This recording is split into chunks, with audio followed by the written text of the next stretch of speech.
Hey, what's going on, everybody? John here at Havoc Maker Studio and FNP Wargamers. I'm hoping you guys had a great weekend. I don't know if I did. I didn't have a bad weekend, but I had a weekend. I don't know if you saw, but the Army of the Dead, a Zack Snyder film, dropped this weekend. That was probably some of the most fun I actually had all weekend long. But you're not here for that. You're here for Marvel Crisis Protocol and Age of Sigmar news. So we have some reveals today, and we have some other news that I'll get into shortly. But let's get right into the action. So Black Cat, as we predicted, I don't even know if it's a prediction anymore because it's pretty much on schedule. But we got our character card for Black Cat, Felicia Hardy. I'm not sure what her team affiliation is. We'll see. I'm guessing at least Spider-Man or the Web Warriors. I'm not sure what they're called. Pretty sure it's Web Warriors. We'll actually take a look here because we had some people who were interested in the game, so I want to be able to go ahead and show on camera at least how you find the rules. So Black Cat, Felicia Hardy. Looks like, as I double checked everything, and I'll triple check everything right now, it looks like she is the same on both sides. So let's take a look at her character, top to bottom, left to right. She has 5 health on both sides, so that's about right. I mean, it's 10 health total. I mean, she is just an exceptional human being. She's not like supernatural or anything, or meta-human, anything like that. And this is pre her getting the anti-venom suit, which I don't know if she still has. If that was just for the King in Black series that just concluded about a month or so ago. But you're not here to hear that either. So she has long distance movement, which is really nice. Size 2, normal. She's 3 threat. So she's got to have something pretty juicy to have a threat level of 3. I figured she would have been a 2, but they went with a 3. So let's find out why. So all of her defenses are 3s across the board. That's pretty standard, especially for regular human beings. Cat Claws, this is her first ability. It's range 2, so it's definitely melee range. 4 dice, so not a lot, and 0 power. And she gains a point of power equal to the damage that was actually dealt. Now, if she happens to roll the wild symbol on that attack roll, she can change one of the defending characters' critical success, wild symbol, or a defense dice symbol to a blank, meaning that they won't be able to get it for defense. So she's got a good chance of getting 1 or 2 wounds in there, maybe, depending on the person's defense. It's not that big of an attack, but it's still potential. So her next basic attack ability is called Troublemaker, which I thought sounded really good, and it still might be. Let's look at it completely. Range 3, so that's good threat range. 6 dice, okay. 2 power, so that's good. I was worried that she's going to have these 6 power abilities that were going to be not getting the most bang for your buck. So if this would deal 1 damage or more, it deals 1 damage, no matter what. So we knew that from the panel to play they showed last week. Now, after this attack is resolved, the target character gains the stagger special condition, automatic. That's cool. Whether you do damage or not, they're getting it. Then, if you roll the wild symbol, you get elusive. After this attack is resolved, this character may advance short range. So that's not all too bad. I don't know how often you're going to use it. This is going to be a very situational use power. I don't know. To be honest with you, I don't see it used all that often initially. Now, we still haven't seen her action cards or her other abilities, but there might be some potential there. So let's take a look at her first superpower. It's called the grappling hook. I know that's not really a superpower for those of you out there. That doesn't sound like a superpower. It's not. It's the category to which they put her ability in. All right, grappling hook costs 2 power to use. Place this character within range 2 of its current position, which is just a little bit past short range, I believe.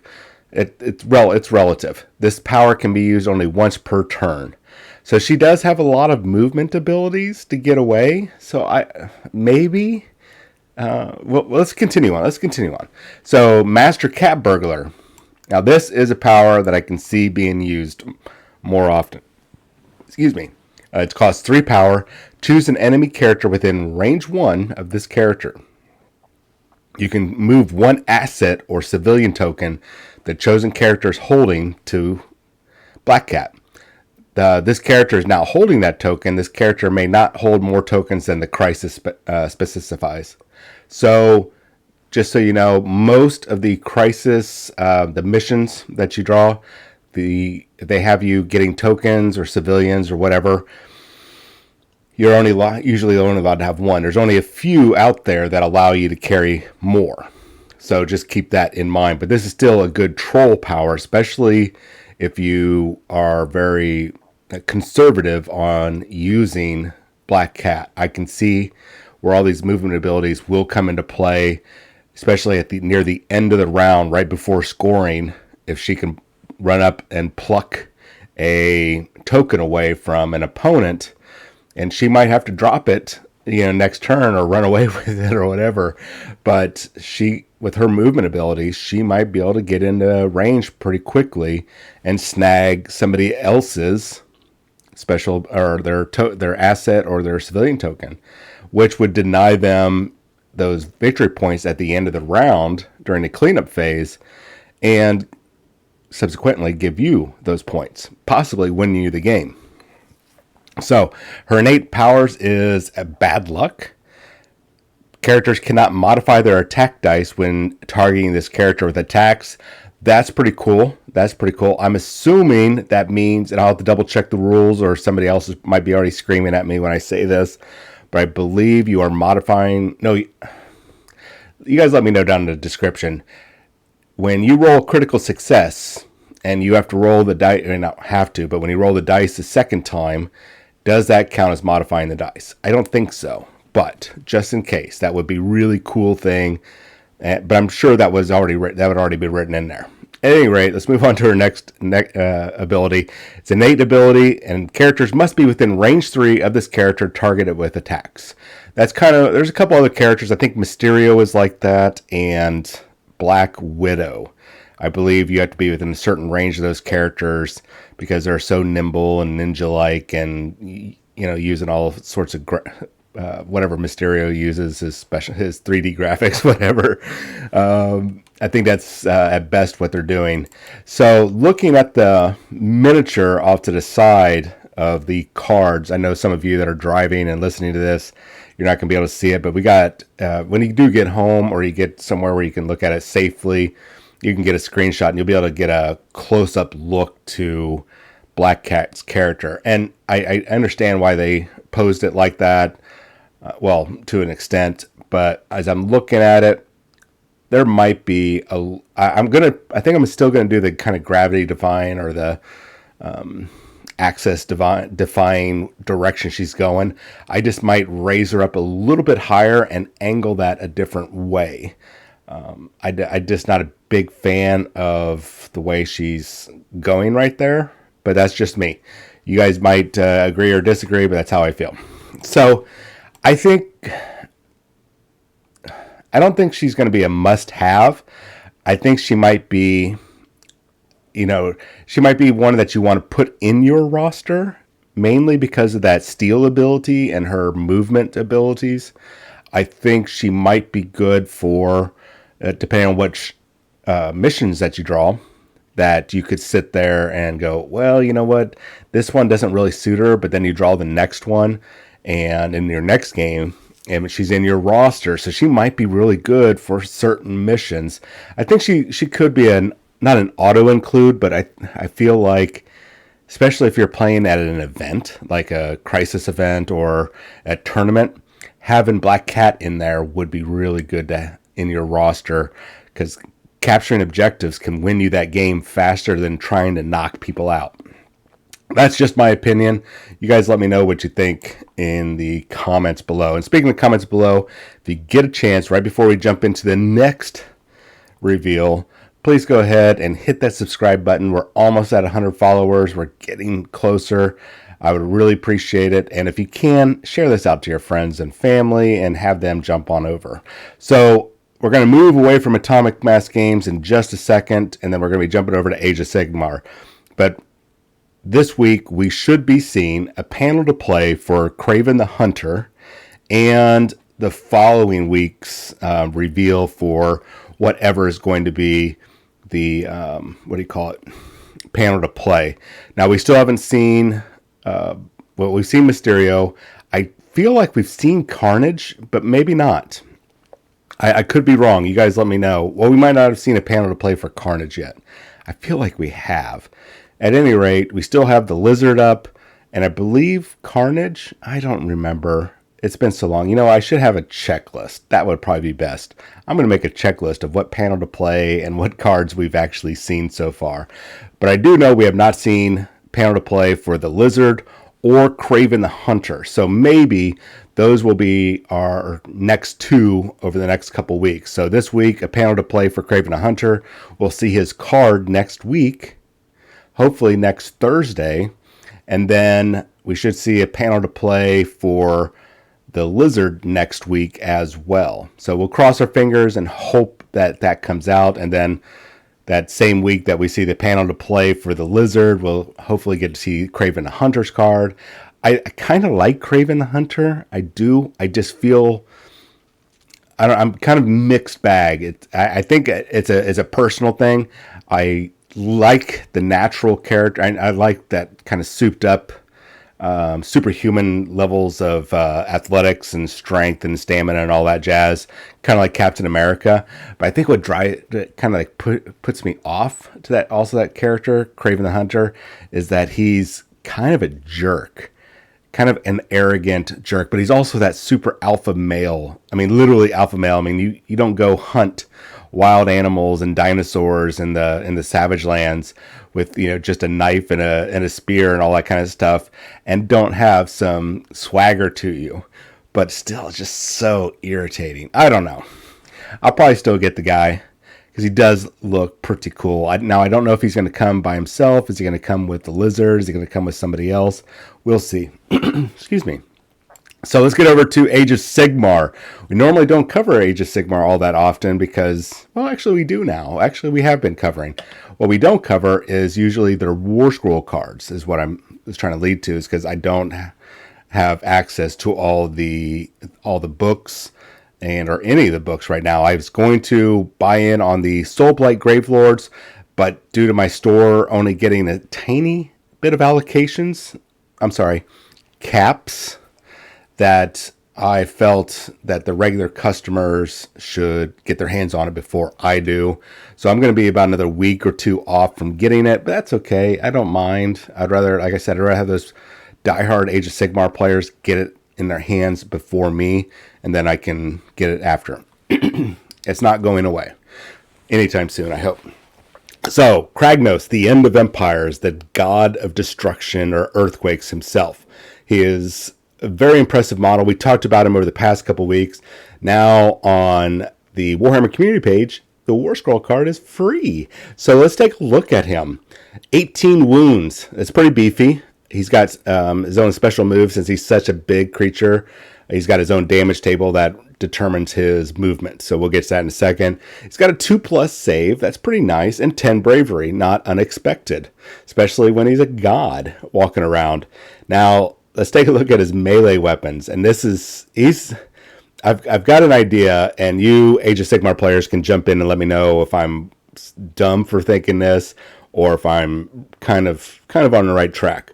So, melee weapons, the Dread Mace, range 3, or 3-inch range, 6 attacks, which is a lot. It's a lot. He hits on 3. So 3+, if you're not familiar with that terminology, 3+, that means anything from a 3 and higher. So 3, 4, 5, 6. He's 2+ to wound, so he only misses on 1s.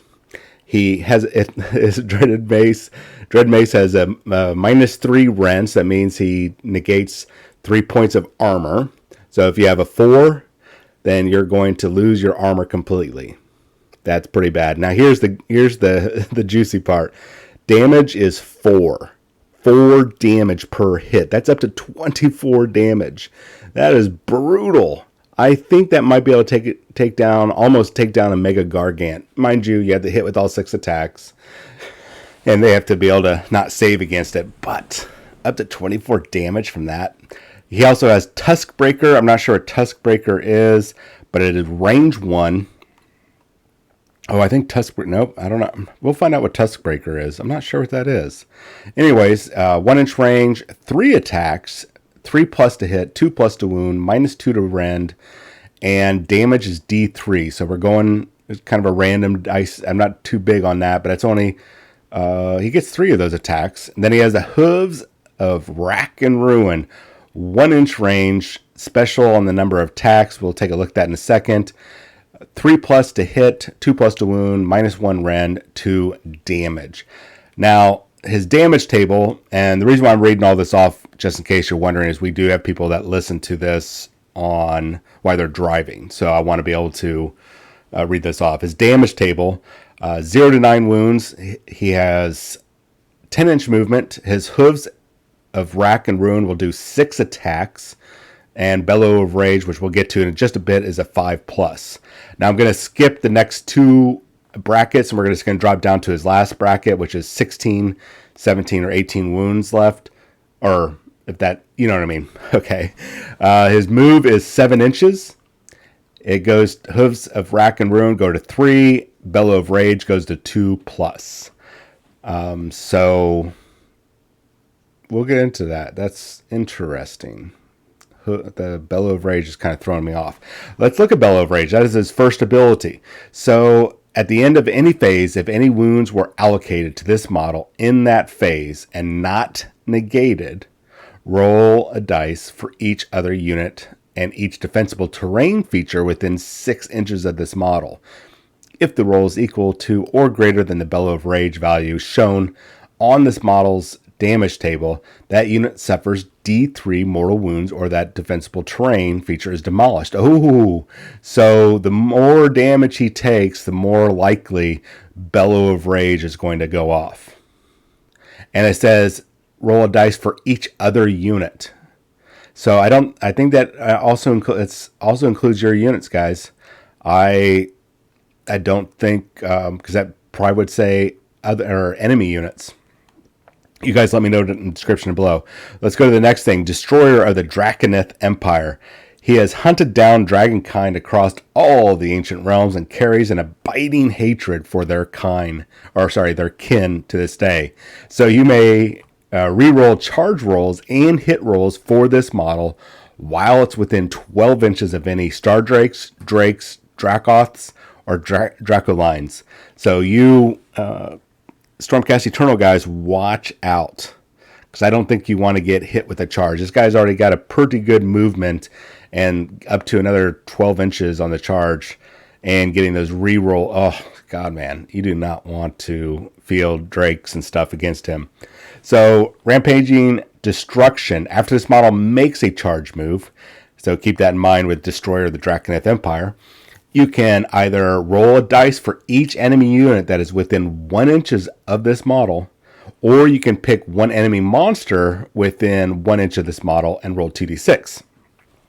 So if you roll the dice for each unit within 1 inch, on a 2+, that unit suffers d6 mortal wounds. Oh my goodness. Man, I'll tell you what, for those armies that have a lot of battle line units and you just charge right up, forget about charging a monster or charging a Dracolith or whatever. Just charge up and just go stompy stomp on all these units. I mean, be able to go do D6 mortal wounds on top of everything else you do? Good gravy. But if you picked one enemy monster within 1 inch of this model and rolled 2d6 on a 7, nothing happens. On any other roll, that monster suffers a number of mortal wounds equal to the score of the dice used for the 2d6 roll multiplied together. For example, a 2d6 roll of 2 and a 6 would inflict 12 mortal wounds. So As long as you don't roll a 7, as long as it doesn't come up as a lucky 7 on your roll of the 2d6, you will take the two numbers and multiply them together. So if you roll, what's 6 times 6, guys?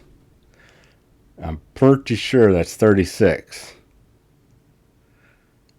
Jesus Christ.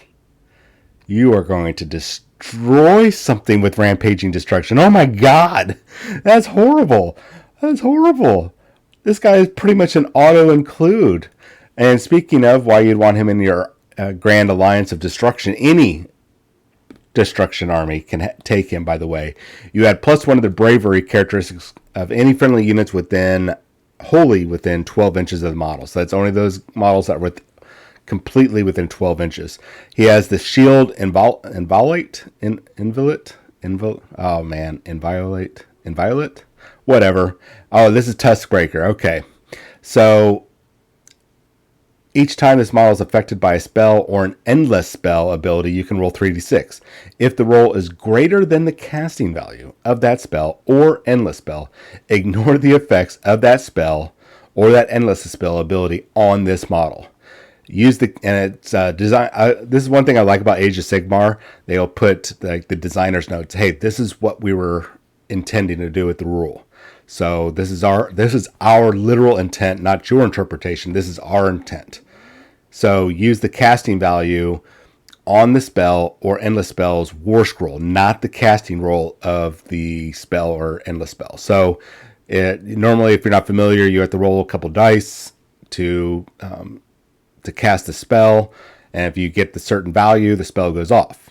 Well, you don't have to worry about trying to beat their opponent's spell casting roll. You just have to beat what the minimum value is to cast it. So, last thing they have here is you can include Kragnos in a destruction army, even if it does not have the army's keyword on his war scroll. Yay! If you do so, he cannot use or benefit from any of the army's allegiance abilities. Makes sense. And you cannot include any mercenary units in your army. I'm not sure what that's about, but you guys can fill me in on that down below. Keywords: destruction, monster, hero, Kragnos. I feel like there's got to be like some theme song. Kragnos, the end of empire. I don't know. Don't listen to me. That's why I don't do jingles for commercials and such. So right now, Kragnos is looking pretty beefy. Now, here's my thoughts. And we'll wrap this segment. I feel that with the amount of attacks that he gets, and you guys can correct me if I'm wrong, I think you get to use all the melee all the attack abilities. Like, I get to use Dread Mace, Tuskbreaker, and Hooves of Rack and Ruin. I could be wrong. You might only be able to choose one of his attacks. You guys let me know in the description down below. I having a total brain fart on that one. Regardless, I think with all of his attacks that he would be good. Just run him up and wipe out the weak units. Run up, and within one turn, more than likely, you can decimate a 10 or 20 man unit of something to the point that they're going to break, they're going to take their bravery test, and they're going to run away. They're going to get torn apart.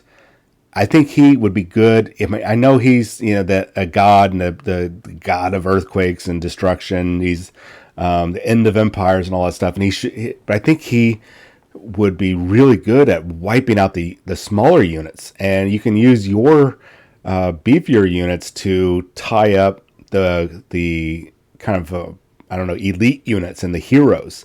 I think this guy would be really good at wiping out units, smaller units or weaker units.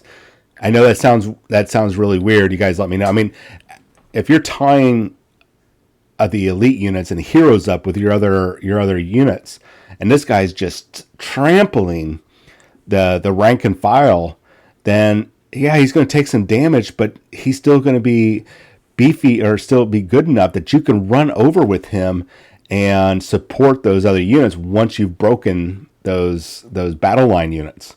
I don't know. That might not be the best strategy, but I feel like that. I mean, it's going to be dependent upon what you're facing off against. But I really feel like he would be really good against battle line units, wiping those regular, those objective capturing, those large bands of weak warriors, the 10, 20, maybe even 15, depending on what you're facing off against. Now, I mean, there's some that you don't want to go up against probably, especially thinking about the Fire Slayers. You know, they've got all those nasty abilities, but I think against a lot of armies, he'd be just good to wipe out battle line units and use the rest of your forces to tie up the heroes and the elite units before, you know, a couple rounds with this guy. And then near the, I don't know, maybe around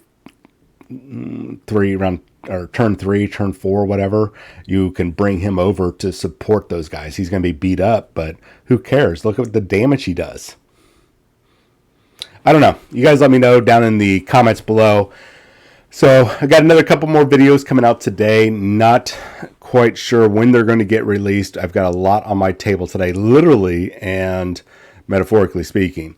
So you guys have yourself a wonderful rainy day. Hopefully you guys are being very careful, at least if you're here in the Houston area. And we've got some heavy rains and some flooding in some areas. So please, please, please drive safe. You guys know how bad it gets flooding wise here in Houston. Anyways, my name is John. This is Havoc Maker Studio and FNP Wargamers. Do me a big favor, jump down below, regardless of what channel you're on. Hit that subscribe button. If you've already hit the subscribe button, bounce over to the other channel. That link is in the description below. Hit their subscribe button. Leave a comment. Let me know what you guys think. Anything.